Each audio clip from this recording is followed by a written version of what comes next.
Dear friends, welcome to this week's virtual drasha. This week we have the incredible privilege of Parshas Noach, and the parsha contains the dramatic story of the flood. We know already at the end of Parshas Bereshis, man begins to experience this downward spiritual spiral to the point that HaKadosh Baruch Hu felt that there was no choice but to erase humanity and begin again. In the midst of all this darkness, HaKadosh Baruch Hu finds Noach. Noach, that spark of light, is going to be the man. He's going to partner with HaKadosh Baruch Hu to go ahead and recreate the world. Noach builds the teva, builds the ark, the flood waters come, everything is wiped out. When the rain stops, Noach has to try to figure out, is it safe to go out? So what does he do? First, he sends the raven. Now, Torah tells us the raven circles, doesn't go anywhere. He then tries a second time with a dove, a Yonah. And the Torah relates as follows. The Torah says, this is Perek Ches Pasuk Aleph, chapter 8, verse 11. V'atavo elav hayonah li'ez erev. Ultimately, again, the dove came back in the evening. V'hinei ale zayis taraf tafiyah. And the dove was holding an olive branch in its mouth. Vayeda Noach ki kalu hamayim al haaretz. And when Noach saw that olive branch, he knew that the flood waters had subsided, because obviously it was a fresh olive branch. So where did the dove get it? It must have been the waters receded enough that there were trees growing. So when he sees the olive branch in the mouth of the dove, in the mouth of the Yonah, Noach knew that the flood was officially over, and again, he was going to be able to shortly, hopefully, to disembark from the ark. And the Medrash asks an interesting question. The Medrash says, Mehechan Aviyah also, where was the olive branch from? Where was it from? And the Medrash records a variety of different opinions. Some say also Rabbi, the Temple Mount. Others say Hara Mishcha or Hara Zaysim, the Mount of Olives. Third opinion says just Eretz Yisrael in general. But then there's a fourth opinion. And it's this fourth opinion that I want to focus your attention on. Rav Bibi Amar, Rav Bibi says, Niftuchula Sha'are Gan Eden Ve'eviu Oso. Ultimately, again, the gates of Gan Eden were opened, and that's where the dove, that's where the Yonah got the olive branch from. Such a beautiful imagery. That this wasn't just stam, an olive branch. This wasn't just an olive branch just from Eretz Yisrael, or just even from Harabayis, or just from Harazeisim, but rather, again, this was an olive branch from Gan Eden. Kadosh Baruch Hu opened up the gates of the garden. Remember, again, those gates were closed when Adam was expelled. Kadosh Baruch Hu opened them up, and ultimately, again, allowed the Yonah, allowed the dove to take an olive branch and bring it back to Noach. Rav Avram Zuckerman, who was a prominent figure in the religious Zionist community, a Talmid Mufak, a primary disciple of Rav Tzvi Yehuda HaKohen Cook, asks a fascinating question. He says, what does this mean? He says, what does it mean that the olive branch came from Gan Eden? Like, what? Obviously, Kadosh Baruch Hu, the Medrash, is trying to teach us something. And I want to quote to you what he says. He says something so beautiful. He says, Al Kain, Ka'asher Tam HaMabul, when the Mabul ended, Hevia Hayona LeNoach Alizais Megan Eden. The dove, the Yonah, brought to Noach an olive branch from Gan Eden. Laharos lo eskocho shel ha'adam. Because contained in that olive branch from the Garden of Eden, that was the metaphorical representation of the power and prowess of man. How so? Listen to these words. Yachal ha'adam lahaschil began Eden, o lahagia ad kedei v'yemach eskal hayakum. A person in life could start out in Gan Eden and can lose it all. That's what happened with Adam HaRishon. Adam and Chava had everything.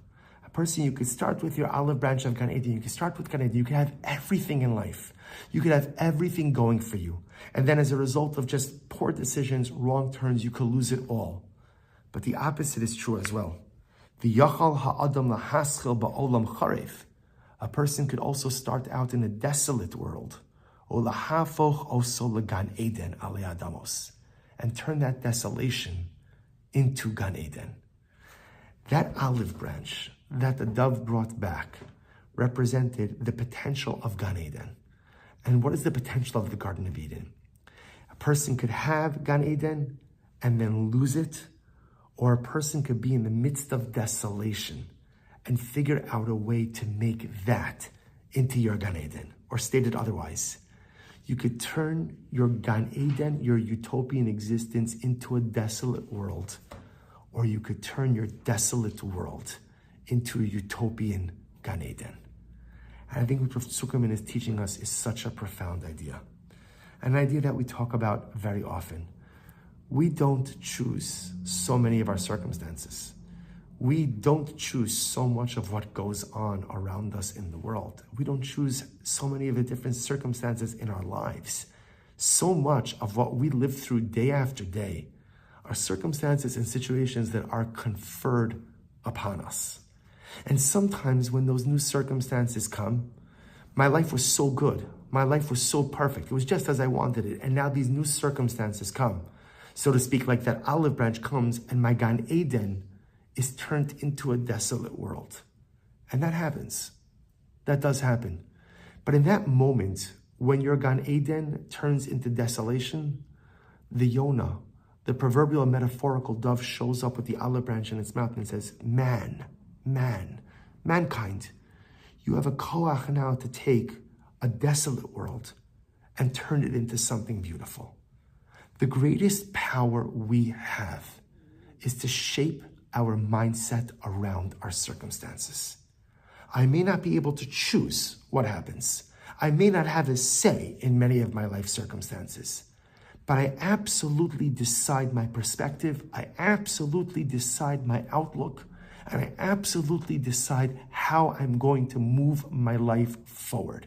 The greatest koach of Adam is the ability to take something beautiful and destroy it, and to take something destroyed and rebuild it. That is our koach. Rabbi Nachman says so beautifully, if you believe that you have the ability to destroy, then believe that you have the ability to build. If you believe that you could turn Gan Eden into desolation, which we did, then believe that you could take the most desolate of circumstances and turn it into Gan Eden. Now, it may be that that's expression of taking desolate circumstances and turning into a utopian Gan Eden, maybe that's a little bit hyperbolic. And maybe that's not fully actualizable. But the message is still the same, which is when we find ourselves in the midst of difficult circumstances, and I think that we are all feeling a certain level of heaviness in the beginning of this year. I think on Hoshana Rabbah, when the hostages came home, I think we felt for the first time in a very long time a certain, almost like weight that was lifted, a certain euphoric feeling, a certain sense of just overwhelming simcha that maybe there's a light at the end of the tunnel. And then we found ourselves overwhelmed by just difficult circumstances.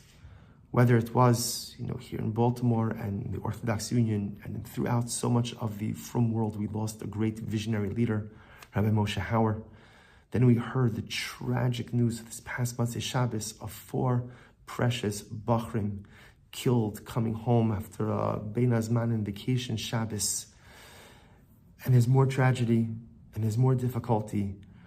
And sometimes it feels that on Hoshana Rabbah, I think many of us felt that there was just a little bit, maybe just like a little slice of Gan Eden. And it could feel sometimes that that slice of Gan Eden now turned into a desolate world, a world of heartbreak, a world of difficulty. And then what happens? Kadosh Baruch Hu gives us Parshas Noach. And in Parshas Noach, what happens? Noach is sitting there on the teva. And ein desolation gedola mizo. It's true, Noach was rescued with his family. Now, we often think to ourselves that Noach was some type of pariah, which he probably was on some level, but I'm sure he had friends, and he had siblings, and he had extended family, and everyone was gone. So Baruch Hashem, his wife was saved, his children were saved, but he lost so much. And here he is literally again floating in a rudderless boat, on these storm waters, on top of a world that he knew that had been destroyed. And in that very moment, what happens? The dove shows up, perches itself on the ledge of the teva, with an olive branch from Gan Eden, telling Noach, you have a koach to turn this desolate world into Gan Eden. You have a koach to take destruction and turn it around.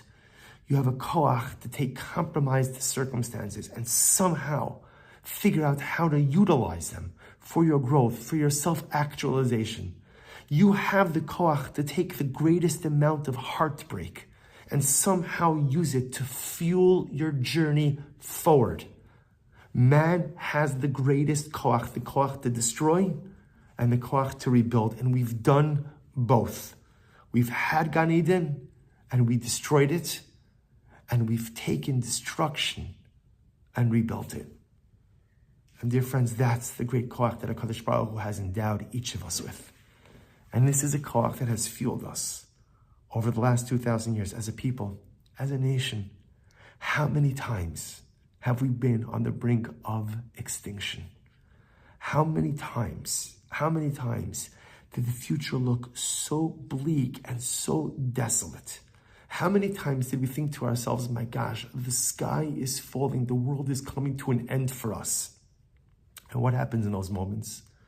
The same Yonah, the same dove that perched itself on the ledge of the teva of the ark, perches itself on our shoulder, on our national shoulder, gives us the olive branch of Gan Eden and says, go, take a destroyed world and rebuild it. We've done it. We've done it as a people. And as individuals, we must find that same koach as well. Life sometimes saddles us and overwhelms us with circumstances that are difficult, that are painful, that are overbearing, that are overwhelming. And you have one of two choices. You could lament the Eden that has been lost. You could lament the tranquility, the happiness, the simcha, the bracha that you once have that is no longer here. But lamenting really only gets more lamenting and more sadness. Doesn't really do anything. Or you could grab hold of that olive branch from Gan Eden and say, I got this. I got this. Some way, somehow, I'm going to take this broken world. I'm going to take this destroyed personalistic world. I'm going to take these overwhelming circumstances and I'm going to turn it back into Eden. Armed with my olive branch of hope, optimism, and belief in the greatest koach I have, I can take any set of circumstances, no matter how destroyed, no matter how compromised, and figure out how to rebuild my personal Gan Eden. May we be Zocheh Miras Hashem to find this koach as a people, and may we be Zocheh Miras Hashem to find it and to utilize it as individuals as well. Wishing everyone a good Erev Shabbos and a beautiful Shabbos Kodesh.